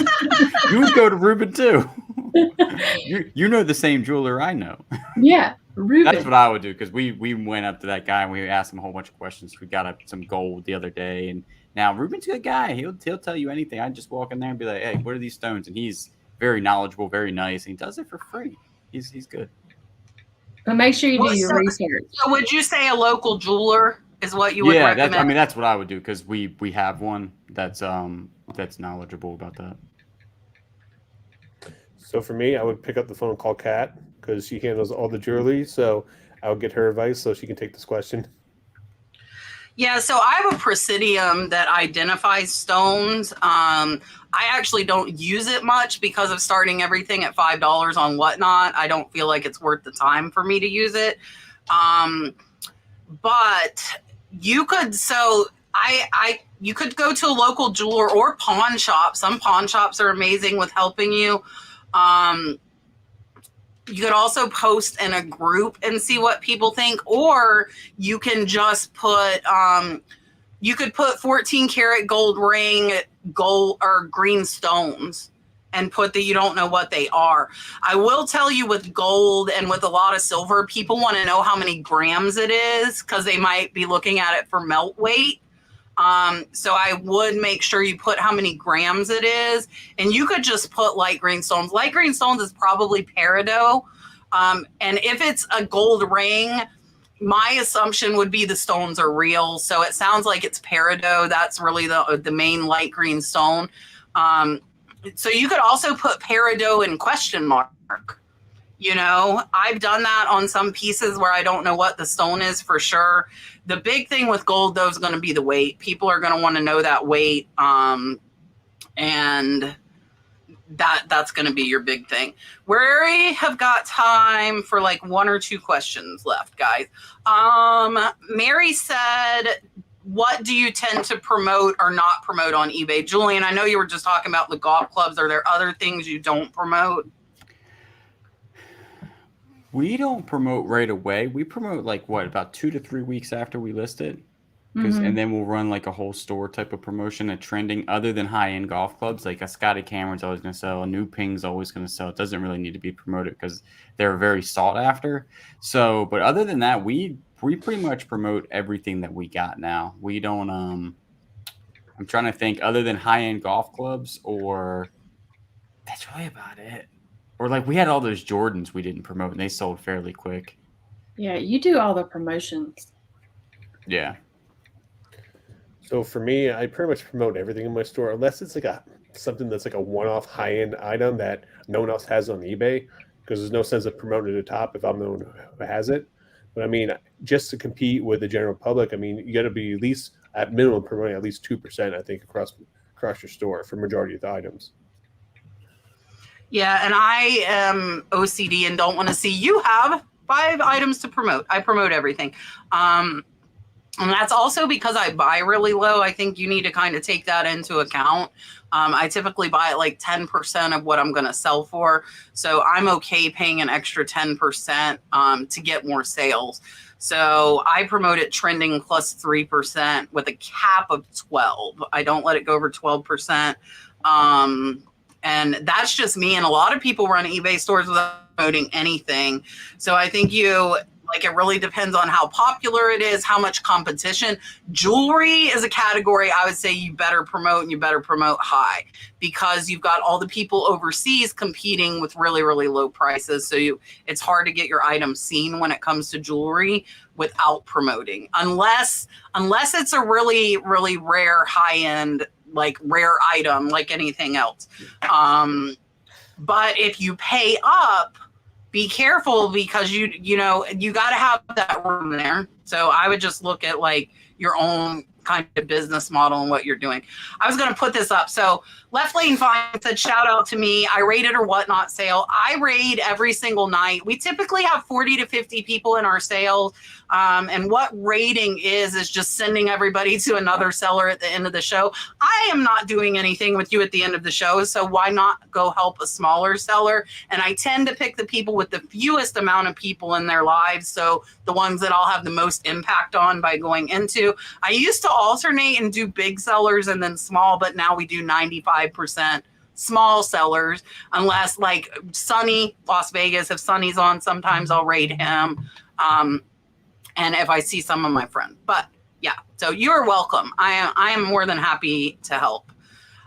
Trading Post Pickers wants thoughts on the bubble wrap saga. I didn't even know there was a bubble wrap saga until yesterday. Oh, there's a bubble wrap saga. I didn't even know about it. When I was on with Junk Monkey, he said something about the bubble wrap saga, and I was like, what are you talking about? And he was like, something about shorted, and I was like, I don't know nothing about that. You have to understand that my schedule literally persists about working 12 to 13 hours a day. I would like look at that and be like, that's weird, because I don't even know what it is. Somebody's going to have to explain to me what it was. Yeah. And then I can go from there. We will explain, and we will have something coming soon too. Oh, so good. I have no idea. All bubble wrap companies were shorting people, and some were shorting like 30 or 40% of the length. And then it wasn't just that; it was also like the paper you put in your stuff, some of the tape, like all these companies were just, and it's nothing against the companies that were selling the items. They were outsourcing everything in China, and it is very common that over time what China would do is they will. How do you find out what company was doing that? Hold on, wait for a minute. Yeah, so they'll slowly cut back on production, not tell the manufacturer, so that the company could save, like the manufacturer could save money overseas. That's a common practice in manufacturing, and that was pretty much what was happening. But now a lot of it has changed. A lot of it, they have given back refunds to everybody. A lot of companies have now starting to guarantee. Well, Kat will tell you more now too about it. But we're gonna do a video, guys, either this week or next week. My whole laundry room is currently full of bubble wrap from multiple companies. And I got to talk to Rod about it and see when he can come. Rod and Mark are going to come help me, and we're going to unroll those bad boys, and we are going to have overhead footage. My neighbor has a runway, private runway, and we are going to unroll them on the runway, all the way down the runway. And we're going to show you, and we're going to tell you who shorted us and by how much, and who's good and who's not. I think most of you, if you know me, you probably know the answer to that. But there were also other things. And that was the thing for me, is like, if they're shorting you on bubble wrap, right, and they're a supply company, what else are they shorting you on? Are they shorting you on your poly mail? How many of you open a bag of 100 poly mailers and you count it? And how many of you count how many feet of tape, just like you don't count how many feet of bubble wrap? So for those of you that don't have access to a runway, we will roll it out for you. Literally my whole laundry room, 6 feet high, is full of bubble wrap right now, from multiple different companies. I got to get with Rod and Mark, and we're going to record a video. Listen, I'm getting drunk called is what's going on. I'm like, yeah.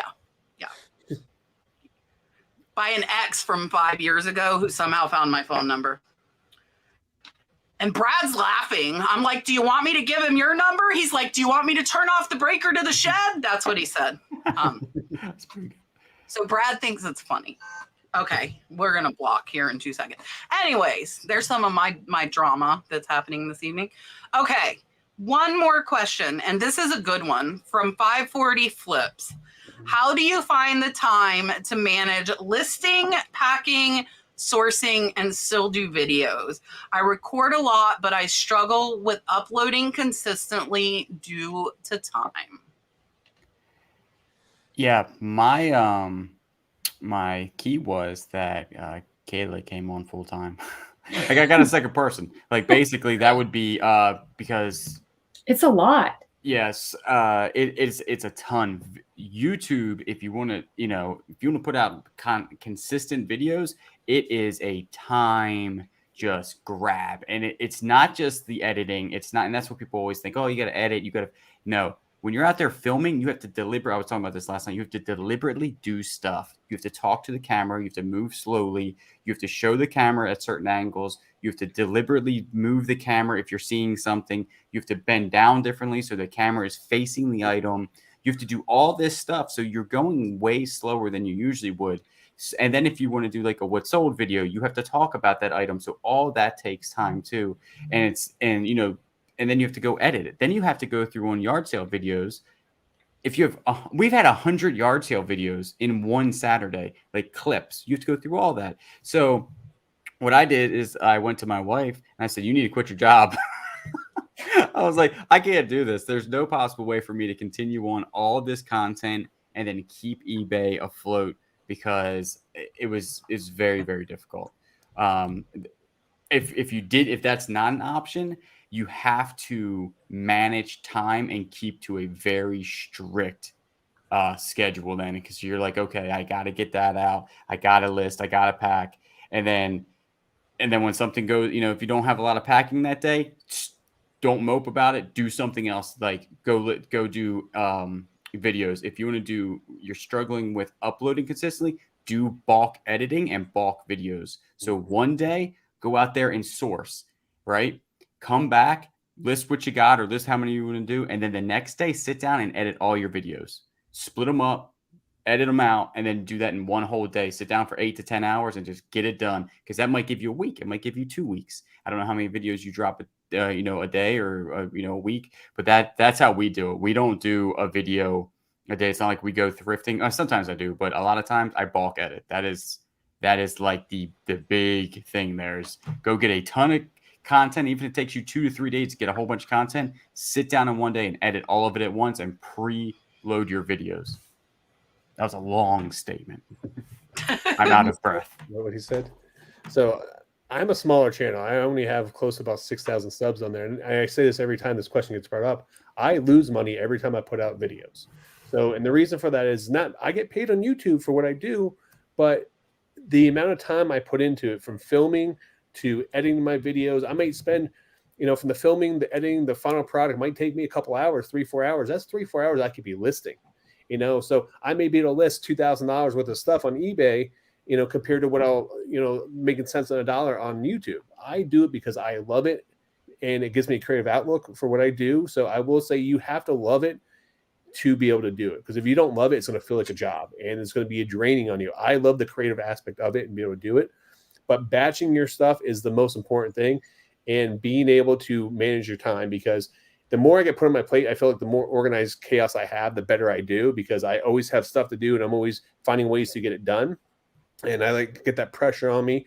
But, like when I go out filming, if I go film on 4 hours on a Saturday morning for yard sales, that might be 3 or 4 weeks of I might get 4 or 5 videos out of that.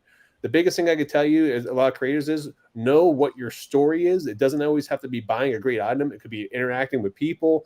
Know what your story is for each video you're going to do. So that gives you a good starting point to get down and start editing.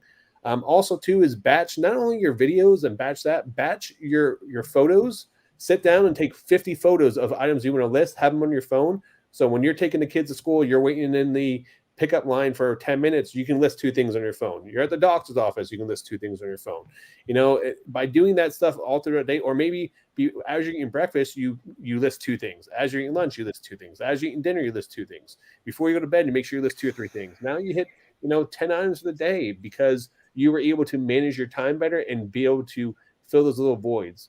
And also, too, is, sometimes you might have to cut back on things that you enjoy. Maybe you don't watch that movie. Maybe you don't watch that TV. But if you're really committed to this is something that you want to do full time, you have to be able to manage your time as much as possible to maximize it, because YouTube is a grind.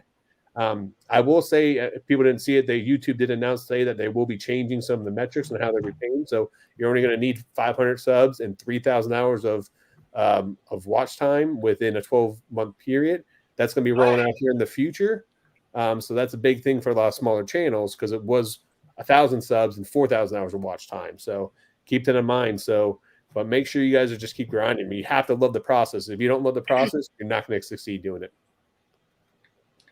Yeah, so it's really, really hard. Like I was saying earlier, YouTube is a full-time job if you are doing it with any consistency. And it takes more time the more you grow with responding to comments and things like that. So it is just, that's like, you have to prioritize. And like Rod said, you're losing money. So you have to figure out if you can afford to lose that money. So for me, that's how my thrifting channel has kind of fallen to the wayside, because I can't afford to lose that money right now with sales being down. I need to be listing or doing other things. This channel, I like to batch record when I can. I haven't done it in a long time because I am not out sourcing. So I have to sit here and record, like 3 or 4 what sold or research videos. But when I can, it feels so good to have 2 weeks worth of videos to edit. I'm like, man, I don't have to worry about this for 2 weeks. So I like doing that. I'm going to have to do that here soon because we'll be gone to Phoenix for a week. So I won't have a choice on doing it. But I started, and I've been doing my pictures at night. Like I'll probably photograph 10 items after we're done here. And then I list them first thing in the morning. Like when I'm like kind of getting up, waking up, just chilling. I've been doing the listings then in the morning because I already have the photographs on my phone. And packing is kind of figuring out a routine, which I still haven't really figured out a good one. I know Julian was doing like a day for videos, and that's almost what I need to do is like, okay, I'm going to do videos, record and edit on Tuesdays and Thursdays. And then I might be able to get back to putting up some of my thrifting and just assign certain days and not be so set on listing every day, like let those 2 days go as far as listing, as long as I'm doing 10 the rest of them. So I think figuring it out, it's a lot harder when it's not bringing you income and you're losing money though. It obviously helps for us, we know, okay, we're getting income from these videos. But batching them, I think would definitely help. And I would say just do what you can do. I've seen very successful channels that drop 1 video a month. If you do one absolutely amazing video and get hundreds of thousands of views, you're good. There's one in like Switzerland, Jocelyn Crazy Lamp Lady turned me on to her, and that's all she does. But it is the most gorgeous edited video you've ever seen. And 1 video a month, and they all get millions and millions of views. So commit to what you can do, whether that's 1 a week. I was doing daily. I dropped down to 3, and then I dropped down to 2 because it was just too much. And like Rod said, when it feels like a job, it's not fun anymore. And I do this to help people, and I want it to be fun. So make sure you commit to what you can do. Don't try and expect too much from yourself. All right, let me make them big. I've kept them late, and tell you goodbye and tell you what they have going on. And then I will tell you who's on next week. All right, here's Julian. Hey, thanks for everybody coming out. Again, thanks for Kat and Rod for heading us back on. And we have a YouTube channel, The Bearded Thrift Machine. We drop a video every other day on that channel. And then we also have another channel called The Flip Squad. That's more of us vlogging, and then also a lot of what solds on there. We show a lot of what solds and how we run the business and all that stuff. And Willow's on there a lot more, I promise you. Everybody yells at me, Willow's not on the other channel. She's not allowed in the thrift stores. I'm sorry. Or at yard sales because she would eat people. So that's why she's not on the Bearded Thrift Machine channel a lot. But that's basically it. We just constantly work on eBay and YouTube stuff. But we do have a YouTube channel. We're 13,000 away from a very big mark. So if you're not subscribed, please go hit a subscribe button on that and tell your friends. Thank you. Perfect. All right, Kayla, bring it home. Yes, what Julian said. I won't bore you with all of that again.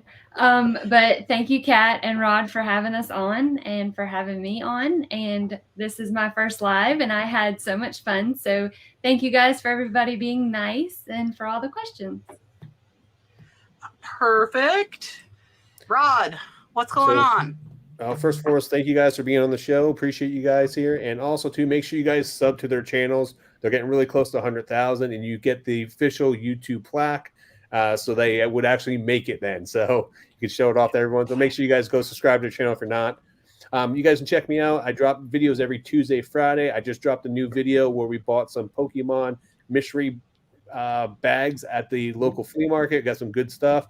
And maybe or maybe not, someone hits a grand prize. Wink.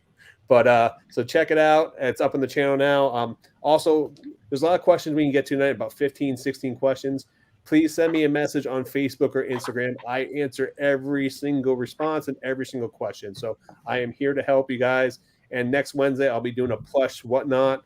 I had to push mine from last week to next week just due to time and stuff like that. But please check it out there. Everything's starting at $2, and I'm practically just giving away $10, $15, $20 plushes for super cheap. So if you guys buy stuff to resell, might be a good spot for you.